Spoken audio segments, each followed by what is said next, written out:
This reading is for Cancers rising. I already pre-shuffled the cards because we have 12 cards we got to get through. Each card is representing each house in your birth chart for the month of January. So, Cancer rising, first house represents the self and identity. The Lover's card came up here. So, I feel like the Lover's card is saying this is where alignment is up against self-betrayal. You're no longer um, being half of yourself or pouring into half of yourself. You're going to step fully into who you are, who you're becoming unapologetically. Second house represents money and self-worth. It's represented by the Knight of Swords. Your relationship with money in the past has been reactive or anxious and not grounded, because the Knight of Swords is the energy of like it comes in fast, it comes in bold, it comes in urgent. Um, so right here it feels like before you were chasing money or chasing an idea with urgency out of fear rather than strategy, and that could lead to burnout.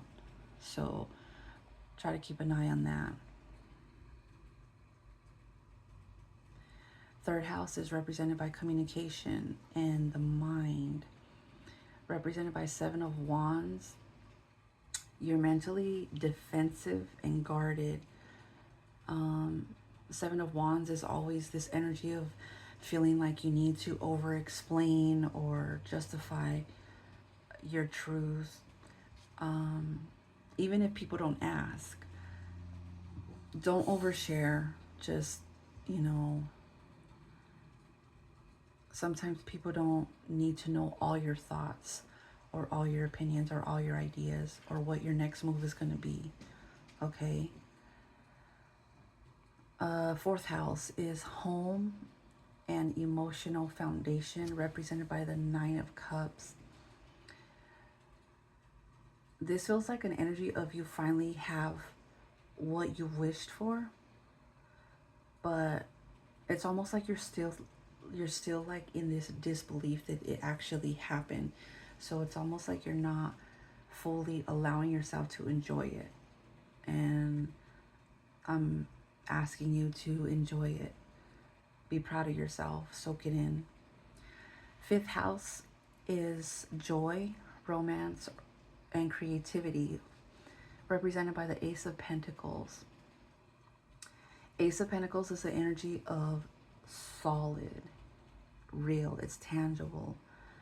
So, whatever you were creating or working on, it's no longer an idea. Everything that you've been working on and pouring into, and it's becoming something tangible now that wants to grow and can really grow. Sixth house is represented by your health, daily life routines, represented by the Page of Cups. The Page of Cups is asking for you to be more gentle when it comes to your health and your body. So maybe before you're trying to really go hard in the gym and maybe you're not getting the results you want, so you're kind of negatively talking down on yourself. The Page of Cup is asking you to be gentle, and maybe you'll get results that way. Not every person's body requires discipline that hard. Some people, it's the simplest things.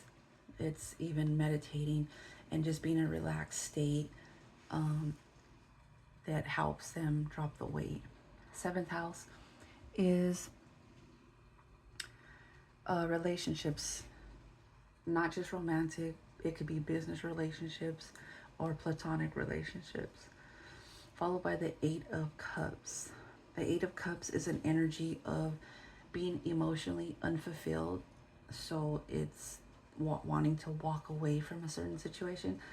This doesn't feel like you're necessarily walking away. It feels more like um, you're done with how things have been, and you're gonna require a different. Um, you're gonna suggest something different that might work out better for the dynamic between you and a romantic person, you or a friend, or you and a business partner. It just depends on how you resonate with that card. Eighth house is intimacy, power, or transformation, followed by the Two of Wands. Mm, this feels like you're standing at the edge of deep transformation, but you haven't stepped forward yet. It's a part of you wants that change, but then there's a part of you that still clings to what feels familiar or predictable. But power really does come from when you choose the unknown. And I don't know if you heard that saying, but it's where they say you grow or succeed when you step into something that feels uncomfortable. Okay. Ninth house, your beliefs, expansion, represented by the Queen of Wands.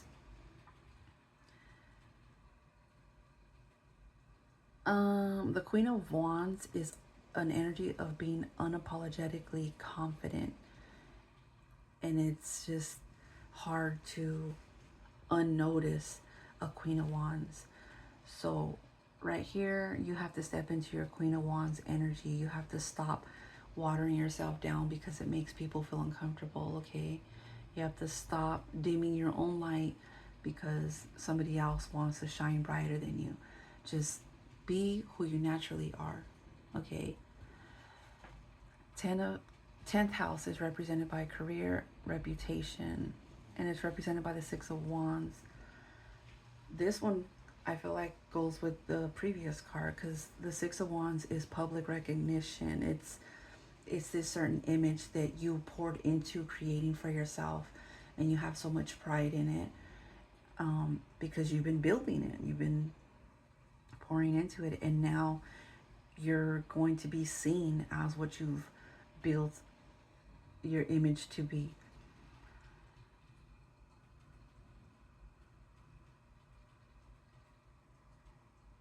Eleventh house is friends, community.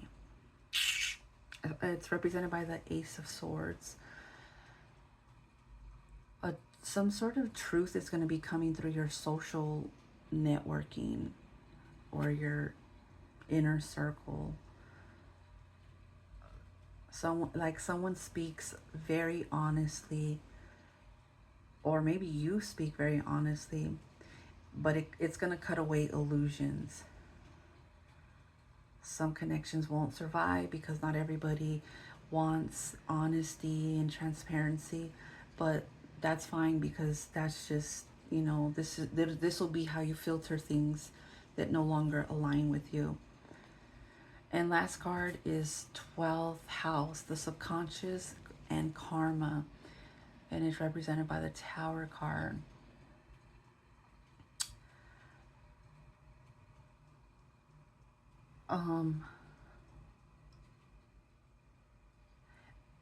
So maybe a belief or a certain identity or fear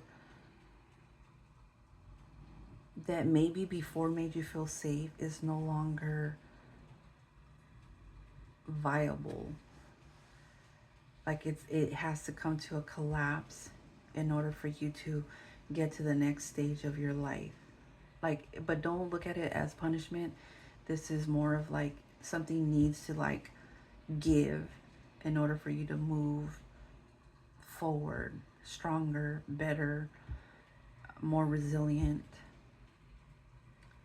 Okay, so that's all I have for Cancer rising. If you want a personal reading, Information will be in the description. I'll see you in the next video.